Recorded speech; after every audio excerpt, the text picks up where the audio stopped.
Indonesia, akhir abad ke-20. Sebuah bangsa yang pernah menatap masa depan dengan penuh harapan, bermimpi tentang kemakmuran, stabilitas, dan kejayaan. Selama 3 dekade, sebuah rezim kuat membangun citra ketertiban dan pertumbuhan. Namun di balik megahnya pembangunan, ada rapuh yang tersembunyi, kesenjangan yang melebar, suara-suara yang dibungkam, dan bara ketidakadilan yang perlahan membakar dari dalam. Tahun 1998 menjadi titik balik. Bukan sekadar sebuah angka dalam kalender sejarah, tetapi sebuah luka kolektif yang tak pernah benar-benar hilang dari ingatan bangsa. Krisis moneter menghantam dengan kejam. Harga-harga melambung, rupiah jatuh tak berdaya, dan rakyat kecil terhimpit dalam penderitaan. Di jalanan, mahasiswa berdiri paling depan, menyuarakan tuntutan yang telah lama dipendam, reformasi. Namun perubahan tak datang tanpa darah. Kerusuhan merebak, kota-kota besar terbakar dalam amarah dan keputusasaan. Tangis pilu keluarga yang kehilangan, teriakan protes yang membelah langit, dan aroma asap yang menyesakan menjadi saksi bisu sebuah bangsa yang sedang mengguncang fondasi lamanya. Tragedi demi tragedi menorehkan duka yang mendalam, meninggalkan luka yang tak mudah terhapus. Di tengah kekacauan itu, harapan justru lahir. Dari kampus-kampus, dari jalanan, dari suara-suara yang sebelumnya dibungkam, bangkit keyakinan bahwa Indonesia bisa lebih adil, lebih demokratis, lebih manusiawi. Meski penuh luka, bangsa ini memilih untuk bangkit, melangkah dari reruntuhan masa lalu dan menapaki jalan panjang menuju kebebasan. Inilah kisah tentang sebuah bangsa yang berdiri di tepi jurang, namun menolak untuk jatuh. Kisah tentang pengorbanan, tentang keberanian melawan ketakutan, tentang darah dan air mata yang menjadi pupuk bagi lahirnya sebuah harapan baru. Tahun 1998 bukan sekadar catatan kelam, tetapi juga awal dari sebuah perjalanan. Perjalanan menuju demokrasi, menuju keadilan, menuju cita-cita yang dulu pernah dipendam. Ini adalah kisah tentang luka bangsa dan harapan yang lahir dari puing-puingnya. Semuanya berawal dari badai ekonomi yang melanda Asia pada tahun 1997. Nilai rupiah jatuh bebas dari 2.400 menjadi lebih dari 10.000 per dolar AS dalam hitungan bulan. Harga kebutuhan pokok melambung, bahan bakar langka, dan miliaran orang kehilangan pekerjaan. Di desa-desa, petani berjuang untuk bertahan hidup. Di kota-kota, keluarga kelas menengah kehilangan tabungan mereka. Ketidakpastian merajalela dan rakyat mulai mempertanyakan kepemimpinan Orde Baru yang telah berkuasa selama 32 tahun. Di tengah krisis, suara perubahan mulai bergema. Mahasiswa, sebagai motor penggerak, turun ke jalan. Mereka bukan hanya menuntut harga yang terjangkau, tetapi juga keadilan, transparansi, dan akhir dari korupsi, kolusi, dan nepotisme. Dari Yogyakarta hingga Jakarta, kampus-kampus menjadi pusat perlawanan. Spanduk reformasi dikibarkan dan nyanyian perjuangan menggema. Namun, semangat ini segera diuji oleh kekerasan. 12 Mei 1998. Hari itu seharusnya adalah hari biasa bagi mahasiswa Universitas Trisakti. Mereka turun ke jalan dengan niat sederhana, menyuarakan aspirasi, menuntut perubahan, meminta keadilan. Dengan spanduk dan orasi, mereka berdiri tegak di tengah gelombang krisis yang mencekik bangsa. Mereka percaya suara anak muda bisa menjadi cahaya di tengah kegelapan. Namun senja di Grogol, Jakarta Barat berubah menjadi mimpi buruk. Demonstrasi damai itu berakhir dengan teriakan, peluru, dan darah. 4 nama menjadi saksi bisu dari tragedi kelam itu. Elang Mulia Lesmana, Heri Hartanto, Hafidin Royan, dan Hendri Yawansi. Mereka jatuh, tubuh mereka bersimbah darah, tergeletak di jalanan yang sebelumnya dipenuhi harapan. Puluhan mahasiswa lain luka-luka berlari menyelamatkan diri di bawah hujan gas air mata dan tembakan. Gambar-gambar itu menyebar cepat. Mahasiswa terkapar, kemeja putih berlumur darah, wajah-wajah muda yang tak lagi bernyawa. Foto-foto itu terpampang di koran, ditayangkan di televisi, beredar dari mulut ke mulut. Seluruh bangsa terperanjat, seluruh rakyat terhentak, anak-anak bangsa, calon masa depan negeri ditembak di tanah mereka sendiri. Tragedi Trisakti bukan hanya peristiwa berdarah, ia adalah cambuk bagi kesadaran kolektif bangsa. Mereka yang gugur bukan sekadar korban, tetapi simbol dari keberanian generasi muda yang berani berdiri ketika banyak yang memilih diam. Simbol dari pengorbanan demi perubahan yang lebih besar. Kematian 4 mahasiswa itu menyalakan bara kemarahan yang tak lagi bisa dipadamkan. Dari kampus-kampus di seluruh Indonesia, mahasiswa turun ke jalan. Dari kampung ke kampung, rakyat ikut menyuarakan protes. Gelombang demonstrasi membesar, tak lagi bisa dibendung. Jeritan duka berubah menjadi teriakan tuntutan. Turunkan harga, hentikan penindasan, ganti kepemimpinan. 12 Mei 1998 adalah titik balik. Hari ketika darah generasi muda menorehkan sejarah. Hari ketika bangsa ini sadar bahwa harga dari perubahan bisa begitu mahal. Dan dari tragedi itu lahir keyakinan bahwa sebuah rezim yang menindas tak akan pernah bertahan selamanya. Mereka gugur, tetapi nama mereka tetap hidup. Elang, Heri, Hafidin, dan Hendriawan kini bukan sekedar mahasiswa. Mereka adalah martir.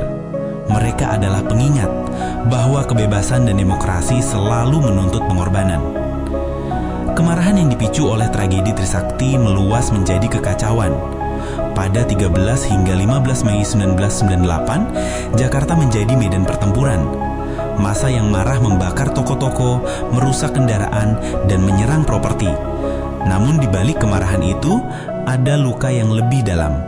Komunitas etnis Tionghoa menjadi sasaran kekerasan yang terorganisir. Ratusan toko milik mereka dihancurkan, rumah-rumah dibakar, dan yang paling tragis, ratusan perempuan menjadi korban kekerasan seksual. Lebih dari 1.000 nyawa hilang dalam 3 hari itu, dan kota yang dulu ramai kini dipenuhi asap dan ketakutan. Kerusuhan itu menjalar cepat, melampaui batas-batas ibu kota. Jakarta memang menjadi pusat amukan, tetapi api kemarahan dan kepanikan tak berhenti di sana. Medan, Surabaya, Solo, dan kota-kota lain turut dilanda kekacauan. Dalam hitungan hari, Indonesia seolah berubah menjadi negeri yang terbakar oleh amarah. Di Medan, bentrokan antar warga pecah tanpa kendali. Jalanan yang biasanya dipenuhi aktivitas ekonomi mendadak berubah menjadi arena ketegangan. Batu berterbangan, senjata tajam terhunus, dan suara teriakan bercampur dengan tangisan. Nyawa melayang, luka bertambah, dan ketakutan merayap ke setiap sudut kota. Di Solo, pusat-pusat perdagangan porak-poranda. Toko-toko dijarah, gudang-gudang dibakar. Api menjilat langit malam memantulkan cahaya merah yang mencekam ke wajah-wajah yang panik. Para pedagang kehilangan harta benda mereka dalam sekejap. Kota yang pernah dikenal sebagai pusat budaya Jawa itu kini terjerembab dalam kepanikan massal. Di Surabaya, kepanikan tak kalah hebat. Jalan-jalan dipenuhi kerumunan, suara sirene meraung, dan asap hitam membumbung dari berbagai penjuru. Seolah seluruh bangsa sedang kehilangan arah. Tak ada yang tahu siapa kawan, siapa lawan, siapa pelindung, dan siapa musuh. Namun, di tengah gelombang kekacauan itu, muncul sebuah pertanyaan yang tak henti bergema di benak rakyat. Siapa yang sebenarnya memicu semua ini? Apakah kerusuhan itu benar-benar luapan spontan dari amarah rakyat yang lapar, tertindas, dan kecewa? Ataukah ada tangan-tangan tak terlihat yang sengaja mengipasi api, memanfaatkan krisis untuk tujuan mereka sendiri? Sejumlah kesaksian muncul, sebagian penuh kengerian, sebagian lain penuh kecurigaan. Ada yang menyebut orang-orang tak dikenal sengaja menyalakan api di tengah pasar. Ada pula kabar tentang masa bayaran yang tiba-tiba datang, lalu menghilang begitu saja setelah kekacauan meledak. Namun jawaban pasti tentang siapa dalang sebenarnya tak pernah benar-benar jelas. Yang pasti kerusuhan Mei 1998 meninggalkan luka yang dalam. Bukan hanya bangunan yang terbakar, bukan hanya barang yang hilang, tetapi trauma yang membekas di hati ribuan keluarga. tangisan mereka yang kehilangan, jeritan mereka yang terjebak dalam kobaran api, dan rasa takut yang menahun. Semuanya menjadi bagian dari babak paling kelam dalam sejarah bangsa ini. Di atas reruntuhan dan abu yang mengepul, satu hal menjadi nyata. Krisis ini bukan sekadar krisis ekonomi. Ia telah menjelma menjadi krisis kepercayaan, krisis kemanusiaan, krisis identitas. Sebuah bangsa yang pernah bangga dengan stabilitas, kini terjebak dalam pertanyaan besar. Apakah ini harga dari perubahan?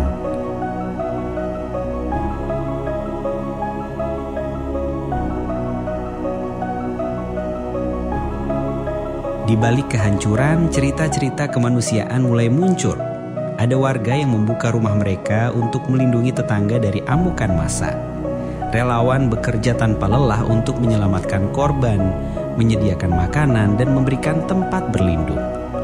Aktivis hak asasi manusia seperti Munir Said Tholib mulai mendokumentasikan kekerasan dan menuntut keadilan. Namun bagi banyak korban, terutama perempuan yang mengalami kekerasan seksual, trauma itu tak pernah benar-benar hilang. Hingga kini, banyak dari mereka masih mencari keadilan yang tak kunjung tiba. 21 Mei 1998. Hari itu, bangsa Indonesia menyaksikan sebuah momen yang tak pernah terbayangkan sebelumnya.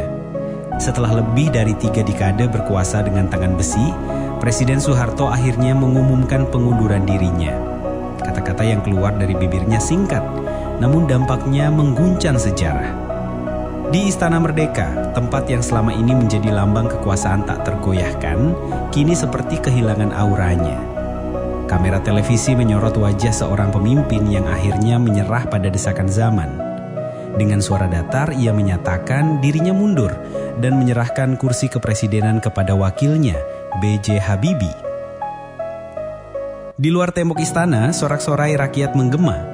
Jalanan yang berminggu-minggu dipenuhi demonstrasi kini bergemuruh dengan teriakan kemenangan. Mahasiswa bersujud syukur di aspal panas. Rakyat berpelukan di tengah debu dan sisa-sisa kerusuhan. Reformasi yang diperjuangkan dengan darah dan air mata akhirnya terwujud.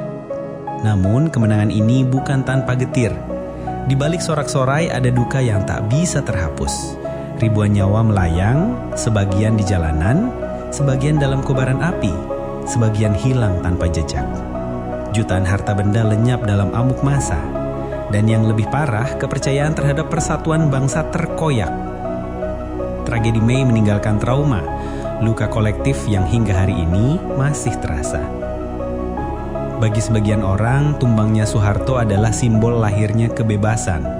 Bagi yang lain, ia adalah pengingat pahit bahwa setiap perubahan besar menuntut harga yang sangat mahal. Reformasi bukanlah pesta kemenangan, melainkan awal dari perjalanan panjang yang penuh tantangan. Membangun kembali bangsa dari puing-puing kehancuran, menata ulang demokrasi dan menyembuhkan luka sosial yang mendalam. 21 Mei 1998 bukan sekadar hari jatuhnya seorang presiden. Ia adalah hari ketika sebuah era berakhir dan sebuah babak baru dimulai. Hari ketika rakyat membuktikan bahwa suara mereka tak bisa dibungkam selamanya. Hari ketika Indonesia memilih untuk bangkit, meski dengan luka yang belum kering. Pasca kerusuhan, bangsa ini berusaha bangkit. Komisi Nasional Hak Asasi Manusia membentuk tim untuk menyelidiki tragedi tersebut.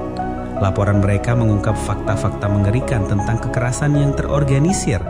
Tetapi hingga kini, banyak pelaku utama belum tersentuh hukum. Upaya rekonsiliasi dilakukan, namun luka masyarakat terutama komunitas Tionghoa masih terasa.